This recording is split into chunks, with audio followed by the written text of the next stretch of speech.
Okay, everybody Second. on mute. Everybody on mute. I'm going on mute. Right. Okay. So now, for the first time, we've spoken about how Shmuel developed, how he was a Talmid of Eli, and now what we're going to discuss is how Shmuel developed. Okay. 1 minute. Let me just. Sorry. 1 minute. Sorry. Right. Okay. How Shmuel developed. And that's what we're going to discuss today. So therefore, let's go into the page. And it's written the following. Vayigdal Shmuel v'Hashem haya imo. V'lo yipil mikol dvarav arza.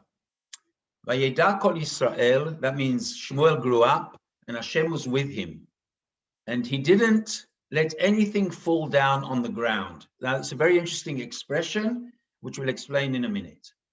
Vayeda kol Yisrael, midan ve'ed Beersheva. And all Am Yisrael knew from Dan at Beersheva till Beersheva, ki ne'eman Shmuel lenavi Hashem. Shmuel was a faithful prophet. This is the first time that one person had been accepted by everybody. Let's take note.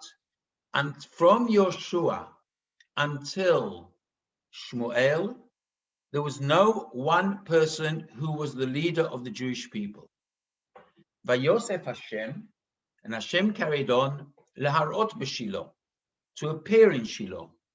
Ki nigla Hashem el Shmuel b'Shilo, because HaKadosh Baruch Hu revealed himself in Shiloh, bidvar Hashem, through his words. Now, let's now give ourselves a time chart, which is very important. And then, what has Shmuel just told the people? Shmuel has just told Eli Kohen that Shiloh will fall. Okay, and Shiloh will be captured by the Philistines. And what happens is that this prophecy takes place, as we know, and that's the continuation of the book of Shmuel. Now, Emir Hashem will do a timeline in a minute, but first of all, let's go through these expressions. Vayashem haya imo. The Alshich, one of the great commentators in Tzfat, okay, in the time of the Beit Yosef and the famous Shul in Tzfat, the Beit Knesset of the Alshich, he writes the following. Hinei, ala pasuk ha'amur lemala, v'hanar Shmuel mesharet et Hashem, served God lifnei Eli. Amur Raboteinu, our teachers taught, ki biyot mesharet et Eli, since he was serving Eli, haya ki mesharet et Hashem. He was like serving Hashem. Ki omed lifnei Eli, as somebody who stood in front of Eli, ko omed lifnei Ashchina, as if he's standing in front of HaKadosh Baruch Hu. As we've learned later on, concerning Eliyahu, והביאו ראיה לזה מזה הפסוק, Eliyahu chai Hashem asher amadti lefanav. Elisha says that I stood in front of Hashem, שאמר אליהו שכל הזמן שעמד, he stood בפני אחיה השילוני, כעומד לפני השכינה. Eliyahu was a pupil of אחיה השילוני, so if he stands in front of Hashem, וכן אמר אלישע, על שעמד לפני אליהו.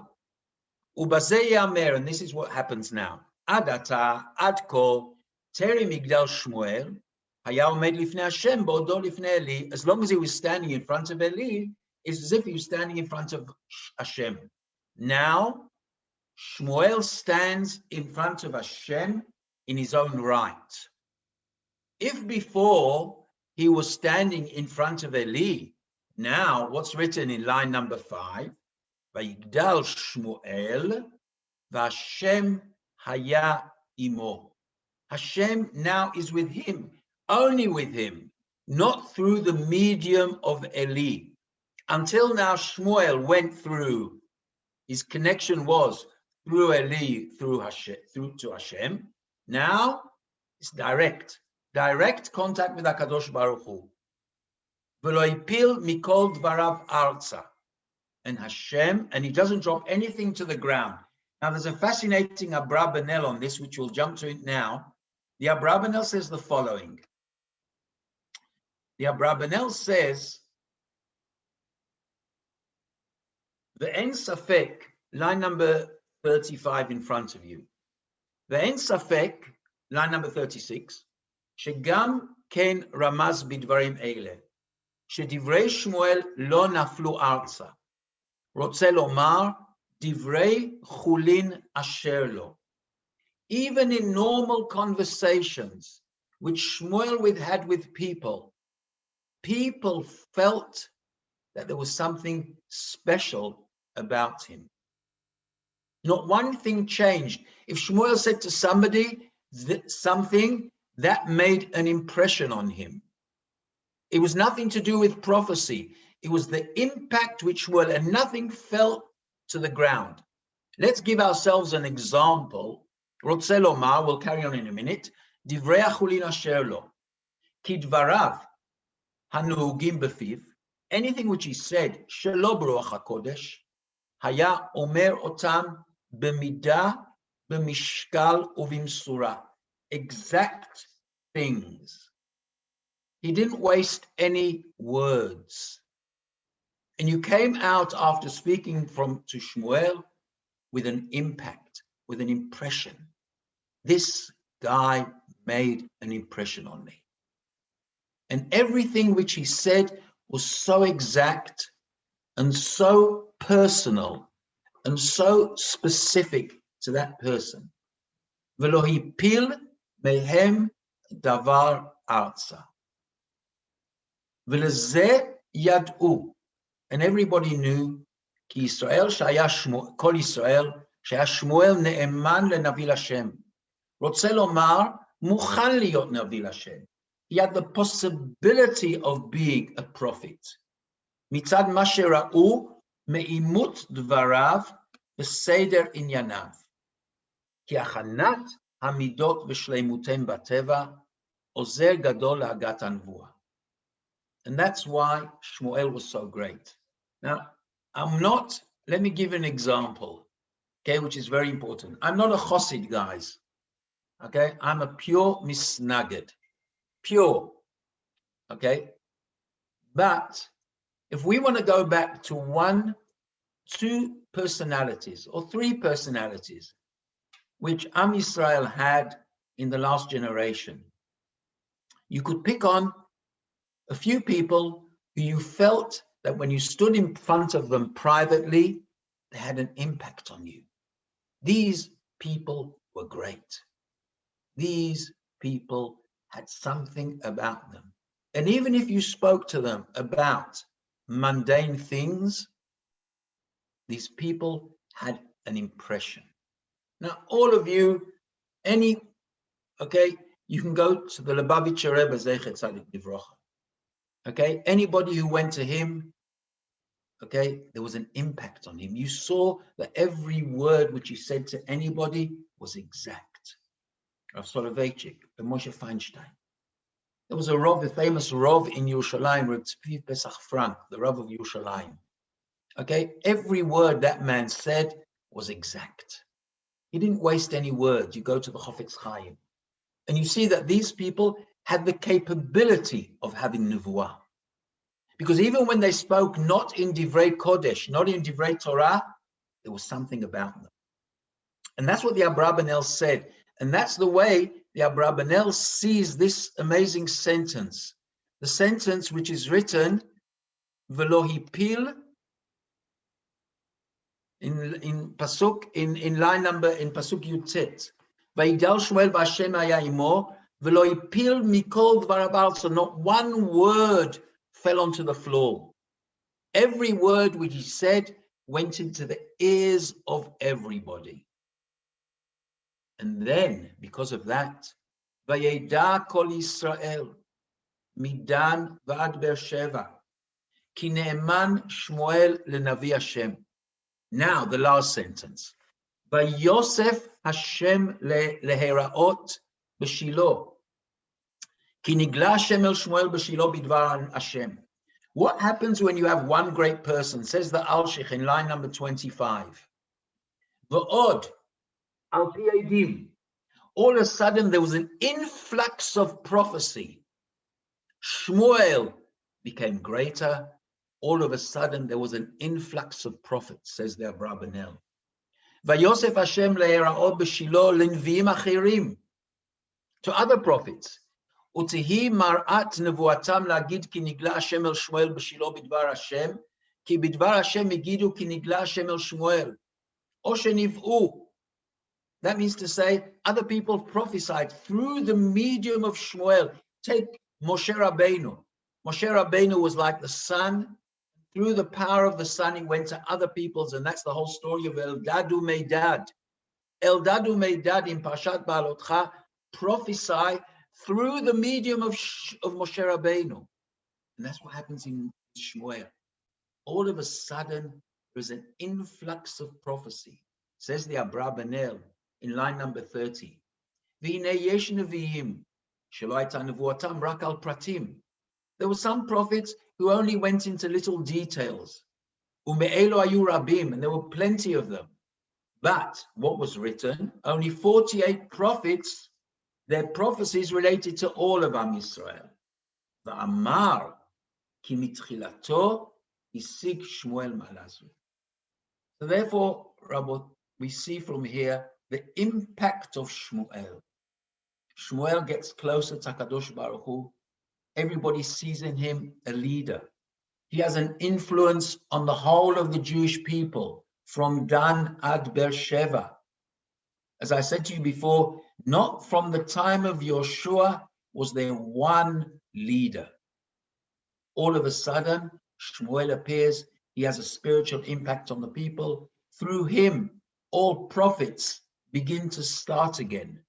And everybody realizes that he is the true prophet.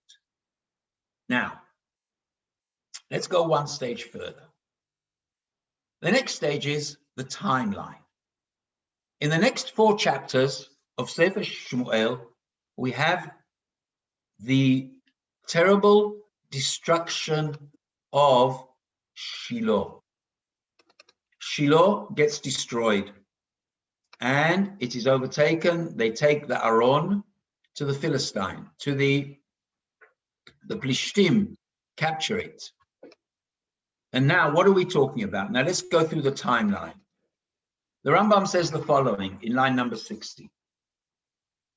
Says the Rambam, Kivan shenichnasu, line number 60.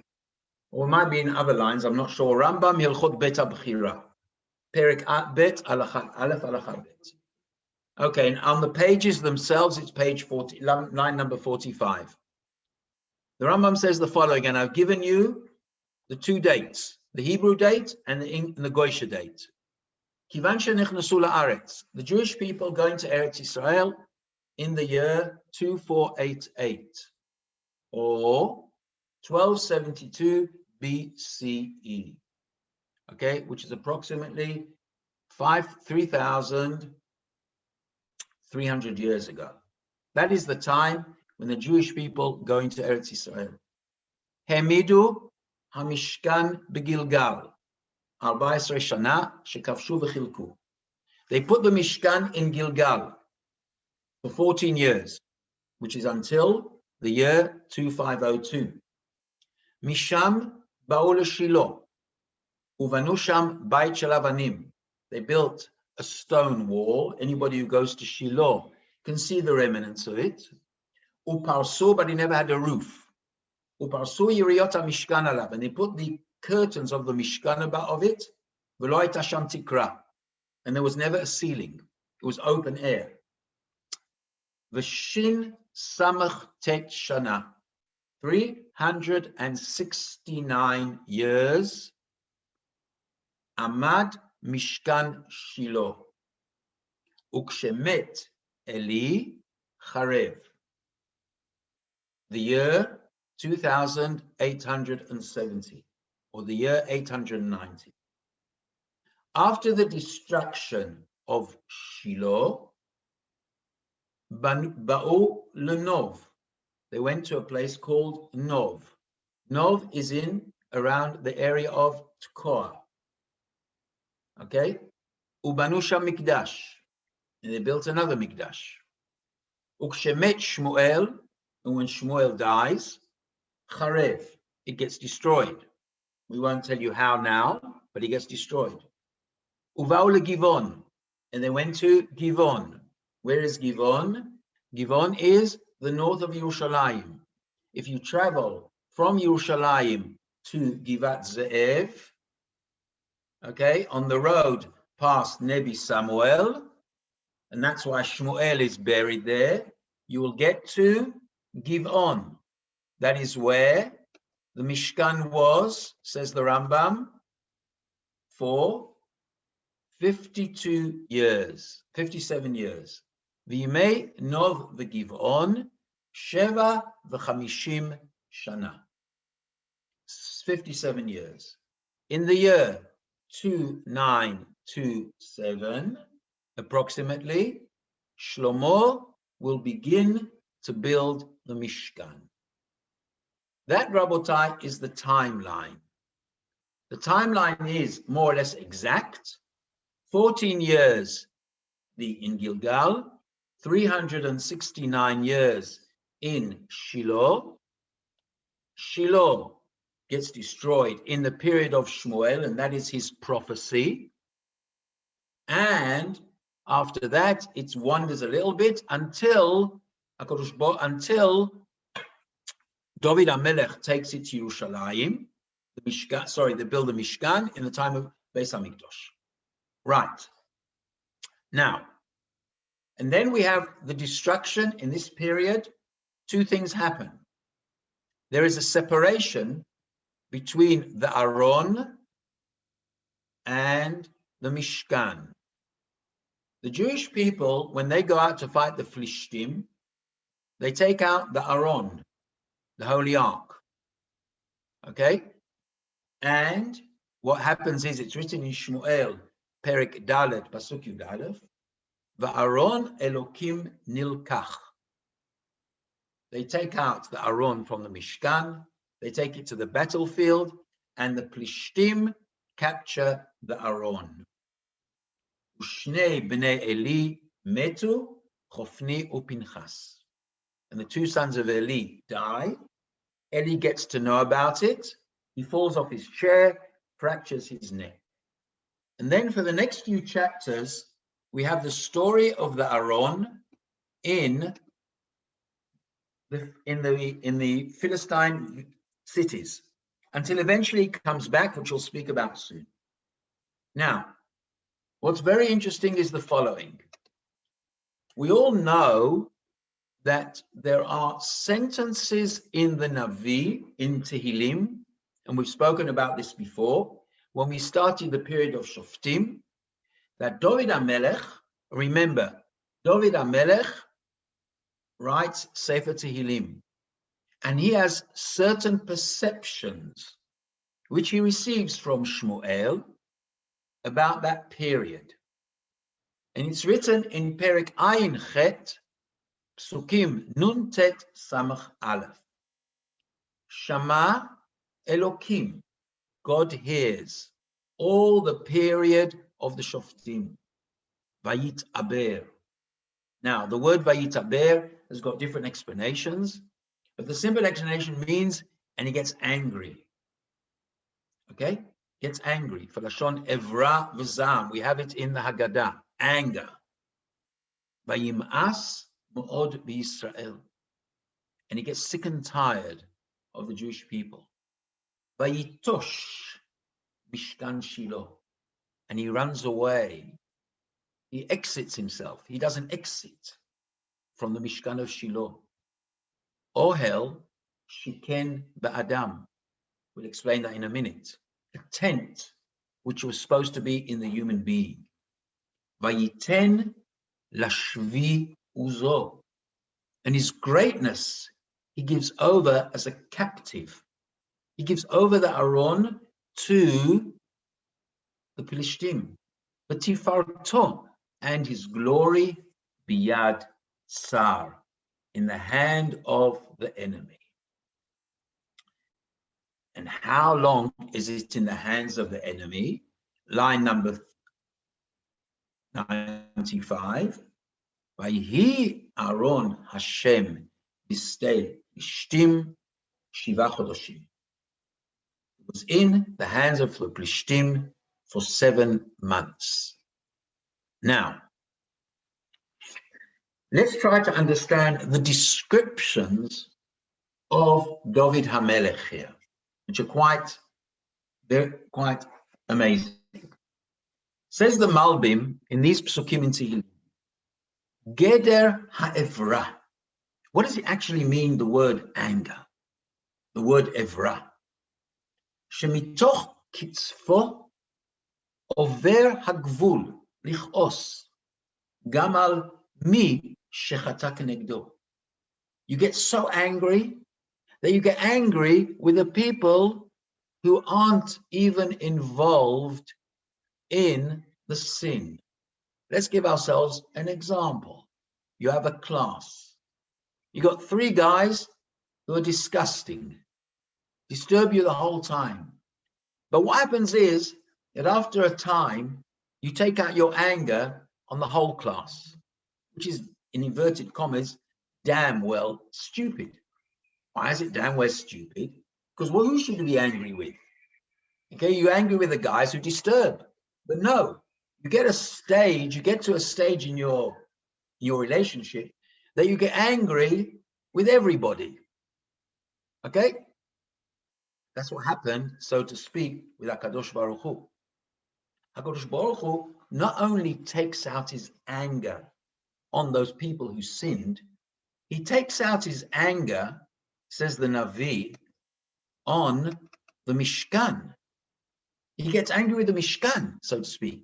Al yedei kach hitzaber vayitosh Mishkan Shilo. He ran away from the Mishkan, his old place, the Mizbeach, the menorah, everything. Shal yedei have ha'evra natash et Mishkan. Why is that? V'tam ha'evra haya ki oil shiken ba'adam. The essence of the Mishkan, this tent, is supposed to be in the human being. The ohel of the Mishkan is in every single one of us. She'ikar ha-Mishkan oholo haya ba'adam. Divine providence, says the Malbim, is in the human being. Im eim ru'yim lekach, if these people are befitting. V'achar shebnei adam lo hayu ru'yim shishkon beinehem. And the minute these people did not deserve and they weren't willing to have this so-called divine providence in them, what does HaKadosh Baruch Hu do? He not only gets angry with the people, he gets angry with the Mishkan. Now, what happens here? Now, what is amazing here is Vayiten Lashvi. Vayiten Lashvi. It's written, David HaMelech said, Uzo. What happens now? The worst thing possible. Mevaer ech haya netishash hamishkan. Ki natan ha'aron lishvi biyad ha'plishtim. He gives the Aaron to the Plishtim. The Aaron haya uzo. And the Aaron is his glory. Mitzad ha'torah sheyesh bo. Hu tifarto. Mitzad she'al yado asa oto mot moftim. V'hu natan tifarto biyad tsar she'em itzlichu v'itparu. Etc., etc., etc. So what does Hashem do? Now this is something so different. Every other time we have it, the Beis HaMikdash is destroyed. HaKadosh Baruch Hu has never allowed the Goyim to take the holy Kelim. They were hidden in the time of Yoshiyahu, etc., etc. Here, 2 things take place. What happens? First of all, the Mishkan gets destroyed. The Aaron is taken into the hands of the Plishtim. What will happen afterwards will be something else. We will see that the Jewish people rebuild the Mishkan. They rebuild it in Nova Givon. But the Aaron, until David HaMelech captures Yerushalayim, the Aaron will be separate from the Mishkan. The Aron does not go back to the Mishkan until David HaMelech and Shlomo build the Beis HaMikdash. Only once the Beis HaMikdash is built, then there'll be a unification of the Mishkan together with the Aron. It takes years and years in order to recreate this unity of the Avodat Hashem with the Aron. That's what happens in the period of Shmuel. There needs to be a recycling of the Jewish people. There needs to be a new Avodat Hashem, whereby they will deserve that in the same place where the Mishkan is, that will be the place of the Aron. The Aron and the Mishkan will get together, but it takes 52 years until this takes place. And that's what we see now. What do we see now? We see now the following. The return, the Philistines couldn't take the Aron. They couldn't take it. And what happens? It's written in Shmuel Perek Vav. Ubeit Shemesh, and in Beit Shemesh, kotzrim kitzir chitim ba'emek. They are reaping their wheat. Vayisu et enehem. And they lift up their eyes and they see Vayiru et Aron. The Philistines have to send back the Aron because it's causing so much havoc there. The Agalah, they sent it with Agalot, the Plishtim. Agalah ba'al stei Yoshua bet Hashimshi. V'ta'amod sham, and it stood there. V'sham even gdola. Vayivaku et atzei Agalah, v'et aparot helu ola l'Hashem. Etc., etc., etc. But what happens there? HaKadosh Baruch Hu gets angry with the Jewish people. Why does HaKadosh Baruch Hu get angry? Because they thought the people of Beit Shemesh could see the Aron. And therefore it's written in sentence Yud Tet, Vayach ba'anshe Beit Shemesh, ki ra'u ba'aron Hashem, vayitablu ha'am, ki ika Hashem maka gdola, vayomru anshe Beit Shemesh, mi yuchal la'amod lifnei Hashem Elokim, akadosh hazeh, ve'el mi ya'aleinu me'elu. And therefore they sent messengers and they decide to take it to Kiryat Ye'arim. Where's Kiryat Ye'arim, Rabbi Isai? Abu Ghosh. Kiryat Ye'arim is where it is nowadays, Abu Ghosh, and there it is. They put it in the house of Bet Avinadav. Bagiva, Bet Elazar beno kidshu lishmo et Aron Hashem. Vayihi miyom shevet Aron bekiryat Ye'arim, vayibu hayamim vayu 20 shana, vayinahu kol Bet Yisrael achar Hashem. So therefore, now the Aron is in Kiryat Ye'arim. There, the people have the respect for the Aron. They put it away, they hide it, nobody comes near it. And this will take place more or less for a long period of time. It will be there. Because we know later on in Shmuel Bet, David HaMelech, it's written, Vayakom vayelech David v'chol ha'am asher ito mibaalei Yehuda, לעלות משם את ארון אלוקים, אשר נקרא שם שם הקצוות, וירכיבו את ארון אלוקים אל עגלה חדשה, וייסעו מבית אבינדב אשר בגבעה, etc., etc. So therefore, only until David HaMelech comes do they take it from Bet Avinadav. And it's there approximately 20 years. And then it will be in different places. But remember, the Mishkan and the Aron are separated. There is a lack of unification. And the Jewish people need Shmuel and they need David to reunify the Jewish people. And here we have a fascinating insight, Rabotai. What is the insight? The insight is the following. There is a certain always amount of divine providence in the revelation of Torah.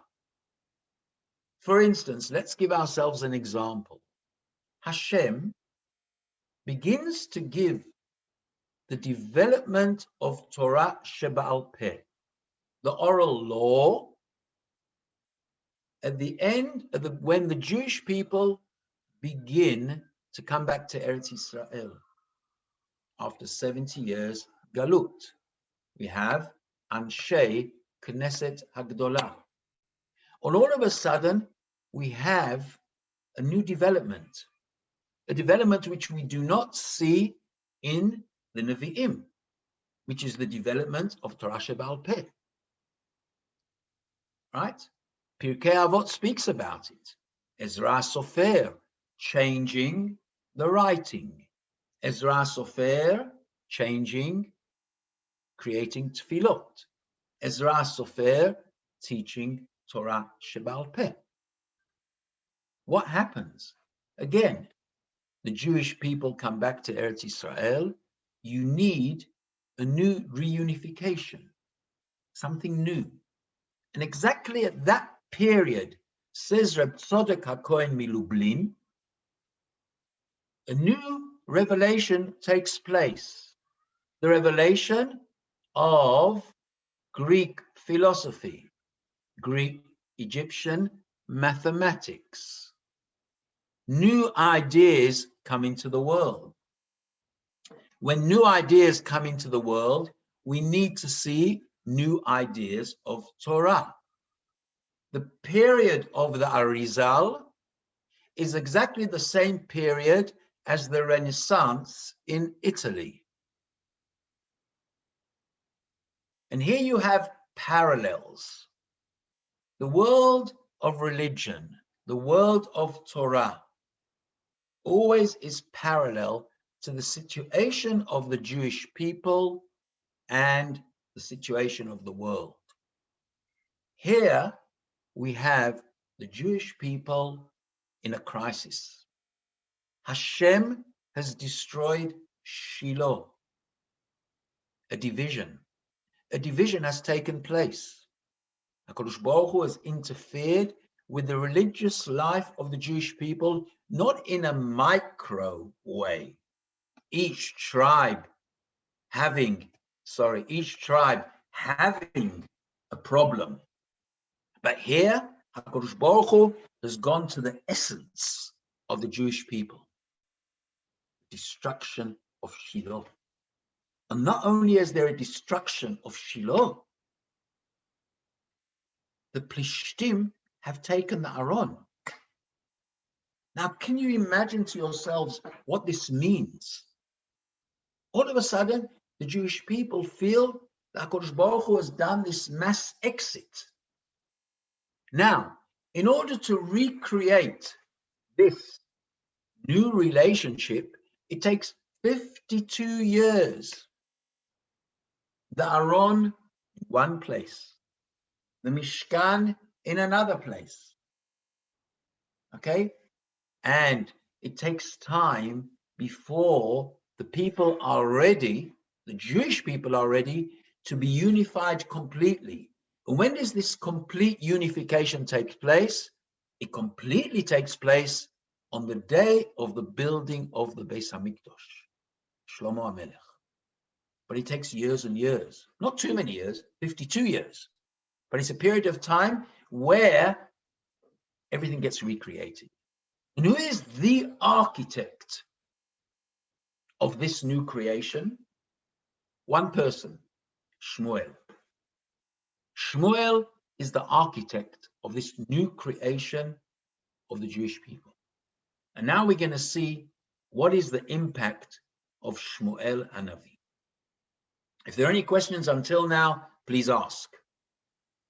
Yes. Where during this time period is Shaul HaMelech? Shaul HaMelech is 2 years of Shmuel. 2 years. Out of the 52, he was 2 out of the 52. Yes, 2 out of the 52. Yeah. He only reigns for 2 years. We will learn about Shaul. Unfortunately, as my wife says, and she loves Shaul, she says, he is, unfortunately, a person who suffers and suffered at the expense of the Jewish people. And he's part and parcel of the upgoing and the problems which the Jewish people face. Shaul went with the team, took the Aron. Your line isn't very good. It's no good, Harold. Right, it's echoing. Right to me. Is that better? Yes, that's better. Oh. Yeah. Okay. So when Shaul, so when the Plishtim took the Aron, Shaul was not the king. No. This was after the destruction of, this was when Eli was the high priest. Yeah. Okay. So Shaul, during those 52 years, that was not a significant, was a pretty insignificant factor. In time, it's pretty insignificant. Correct. Okay. Right. And we'll discuss Shaul. Don't worry. We'll get to him. Okay. Any other questions? But this parallel is an idea which has gone through, is based on an idea of Rav Kook, and one of the greatest people who developed this idea was Rabbi Yaakov Kamenetsky, the Rosh Yeshiva of Torah Vadas. He spoke about it a lot. Yes, Phil. You're on mute. The thought that God would lose his temper is a very difficult one. He knew it was going to happen, as we always go, and he could have fixed it. He didn't. What do you mean by that? What I mean by that, he had control of the destiny of the Jewish people. He felt they needed to face the behavior patterns that had to be improved. But to say he got angry at them is too much lush b'dayodim, I think. I agree with you, but you do find, the terminology of something which you say every single day in the Shema. V'chora af Hashem bochem. It's not an anger, like a physical anger. Obviously, Dibra Torah b'lshon b'nei Odom. Right. The Torah speaks in language, and Charon Af is only related when it comes to Avodah Zarah.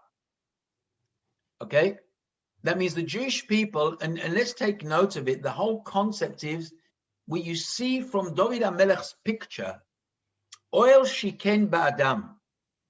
HaKadosh Baruch Hu planted this Mishkan in every single one of us.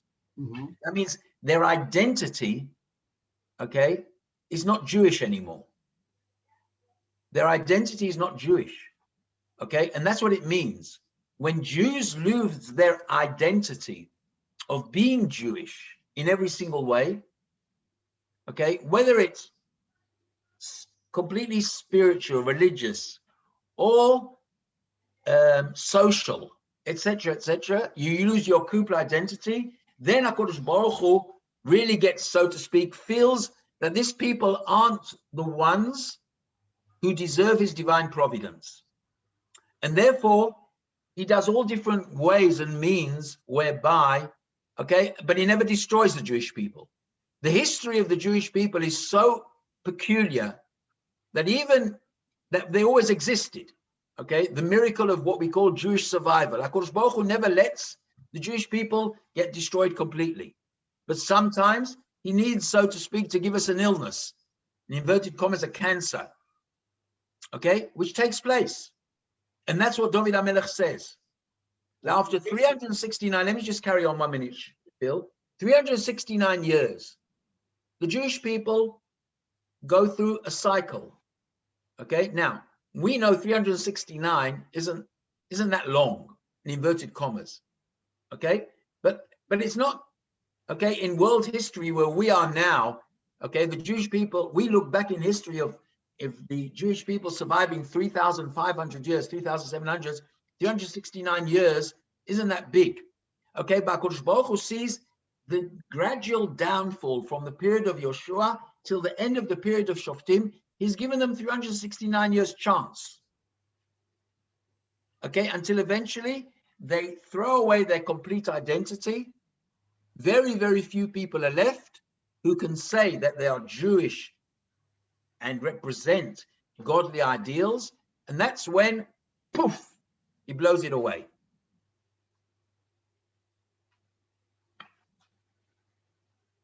Phil? Well, it's a question of talking V'loshen B'nai Adam, because basically, whatever God does, it's supposed to be good for us. I agree with you, okay, but even when let's put it this way, okay, even when things are good, we realize they're good only at the end. We could have avoided it. It's our fault that we don't avoid it. No, I agree with that. I agree with that. That means we don't avoid. If we can avoid the punishment, okay. But the nature of people, I'll give you an example, okay. Let me give you an example which has got nothing to do with what I'm speaking about now, okay. We all know, okay. We all know this year, first day Pesach falls on Shabbos. Erev Pesach falls on Shabbos, okay. There's a famous story of Hillel HaZaken that Erev Pesach fell on Shabbos, and they didn't know what to do. So somebody asked me, what do you mean they didn't know what to do? So I said to him, now he was a young guy, okay, not an old guy.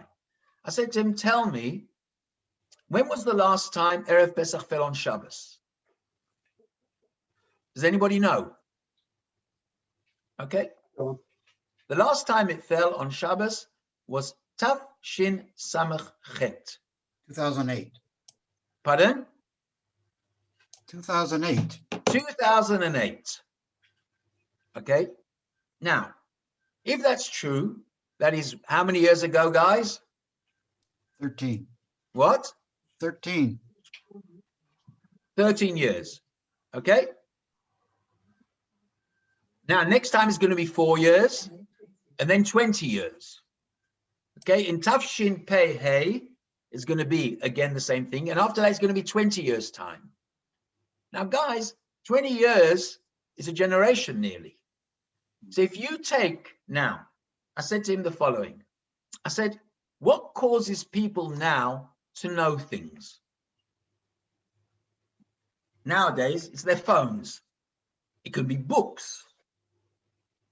Okay. In the period of Hillel, what did they have? Memory. Nothing else. And now people have got to try to remember what happens 20 years ago.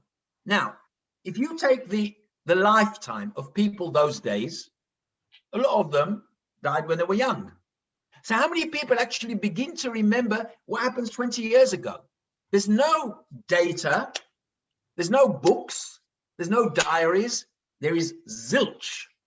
One book. Torah Shebechsav. That's it. So now, in order to memorize all the little details of the halacha, people don't remember. Now, that's in the time of Hillel. Now let's go back to the period of the Shoftim, where you don't even have hieroglyphics. People live in their little villages, etc., etc., etc. What religious impact is there? So HaKadosh Baruch Hu, so to speak, brings judges, etc., etc., etc. Okay? At the end of the day, the memory fails, the connection fails. You look at your neighbors and you see they're having a good time and they've got something to live for, because it's not abstract belief, it's something which is tangible. Okay? So therefore, we can avoid it, okay, if you've got very, very strong leaders. Shmuel turns out to be the powerhouse. He turns out to be the leader who has the ability to change the whole identity of the Jewish people. And that's what he does. After 369 years, he has to recreate the Jewish people. Okay? That's what he does in 52 years of his lifetime. Okay? Okay, Phil? Makes sense. Thank you. Right. Let's carry on. Now,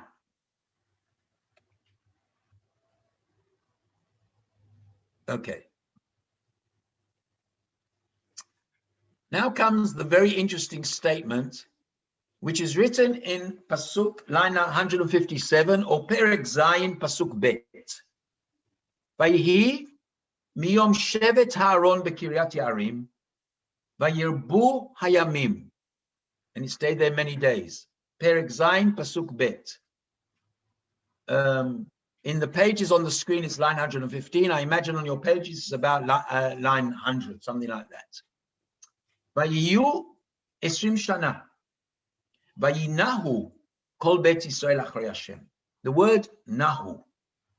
Okay, now Shmuel is speaking to us. Vayinahu. What does the word vayinahu mean? Now, and that happens to be the most central word in this statement. And let's look in the Radak in line number 145. Vayinahu. Yesh meforshim yud mem lashon nahu, or we have in Eicha nehi, crying, crying. Klomar bachu v'chazru b'tshuva shleima. They begin to do tshuva. Kira'u. Nihi kolech mibechi, yeah. Kira'u min'i kolech mibechi. Kira'u divrei Aaron ukdushato. Va'elem lo'ot gadol. Ki Hashem ha'elokim v'nitchartu al Elohei ha'necha shayu ovdim. Now, what's very interesting is the following. Now, the Aaron is not in the Mishkan. It's somewhere else. And because it's somewhere else, people have the ability, okay, and let's take a look at it. It's not in the Mishkan behind a curtain, okay? It's something in a cupboard, something, okay? But people feel when they go there to the Bet Avinadav that there's an impact. This begins. But Rashi has a different interpretation. Vayinahu, people do tshuva, says Rashi, al yidei Shmuel, through Shmuel, shaya mechazer, me'ir le'ir, v'shoftam u'mochicham. Vayinahu l'shon hamshacha. They were pulled along. Shmuel begins to pull along the Jewish people. Now, how does he do it? What does he do? And it's written in Perek Zayin. V'halach midei shana l'shana. He used to go every single year. V'savav bet el v'hagilgal v'hamitzpeh. He used to go around from place to place. V'shafat et Yisrael et kol ha'makomot halalu. Shmuel was the roving prophet. He was a judge. He was a circuit judge, shofet. He was a circuit judge, very good circuit judge, but he was a circuit prophet.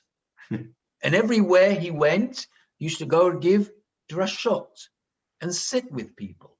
Say Chazal, Shaya Shmuel HaTzadik mechazer b'chol mekomot Yisrael v'dan otam ba'areihem shneimar v'alach midei shana b'shana v'savav bet el v'agilgal v'amitzpeh v'shafat et Yisrael. The hem and the previous ones lo asu ken ela yashvu ba'areihem. They sat in their cities k'dei laharbot sachar lechazneihem u'lusofreihem, in order to pay people to work for them. Now, what does Shmuel do, Rabbi Isai? Okay, if you've got one place where you've got a bezdin, then you can give parnosa to people only in that place. So therefore, everybody will come to you. The bezdin will need scribes. They will need police to control and punish, etc., etc. Okay? And the people, the previous people, that's what they used to do. Shmuel realizes this is not the way. I've got to go from place to place. What happens if I go from place to place? I will be able to set up a bezdin in there, and a bezdin in there, and a bezdin here, and I also be able to give parnosa to other people. So Shmuel sees it's not only a spiritual thing, it's a financial thing. It's a what's it called? It's an economical thing. It's an economical push. Shmuel has this unbelievable foresight of driving the Jewish people to a different ideology. Okay? Or what Paul said, a circuit judge goes from place to place. Okay, and he didn't have a Mercedes to drive around. Okay, no cars, guys. Okay, and here he had this amazing impact. Now, let's carry on. And here we have one of the most fascinating insights of Rav Kook. Rav Kook had a tremendous insight into this subject. Now, I want to keep it, since it's going to take us at least half an hour to do, even more. I think we're going to leave it until now. I'm sorry I was late. I just can never find the, what's it called, the Zoom address. Okay, I prefer to start off the share with the next thing, but that's what we're going to speak about. The impact of Shmuel on the people and how he grows one after the other. Okay, that we will see Mitzvah Hashem next time. Wish you all Chag Sameach, guys. Chag Sameach. Thank you. Chag Sameach. Sameach. Okay, Mitzvah Hashem after Pesach, we'll carry on with this. I think I give the first year also after Pesach, Mitzvah Hashem, and we'll mamash go into it because it's very, very important, and we'll go into it. Oh, Chag Sameach. If there are any questions, please ask. Everybody okay? What's wrong, Harold? No, I'm just trying to figure out how I can remember one, even one little shtickle from this year from Well, week that's to why week. you have it recorded. You know what you do, Harold? You Well, get an MP, and then you get an MPV. You stick it into your ears and go to sleep with it. Well, They that's say why that helps for memory. I always print up the sources. I have all the source sheets from the last 8 years in Wait, a file. 1 minute. I've been giving 8 years already. Been 8 years. I have 8 every years. no, I have all the source sheets from every year for the last 8 years in a pile. I've been giving 8 years already to you guys. Wow. Yeah. Yes, you Wow. have. Yeah, we've been going 8 years. This is about 8 years, I think. Alavai, I'd remember what I've taught you. Thank God. We hopefully we will continue at least another 8 years. What do you say, Phil?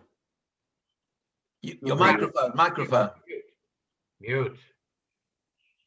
That I'm wishing that we have a better government. And God have a. I don't speak politics, Phil. I do not speak politics. Come That's on. Government. That's not You can politics, that's Torah. I know you could just daven for better. What's it called? Correct. Right. We need somebody like Shmuel. Yeah. Yeah. Yeah. Okay. Chag Sameach. Okay, guys. Chag Sameach. Chag Sameach. Keep well. Sameach.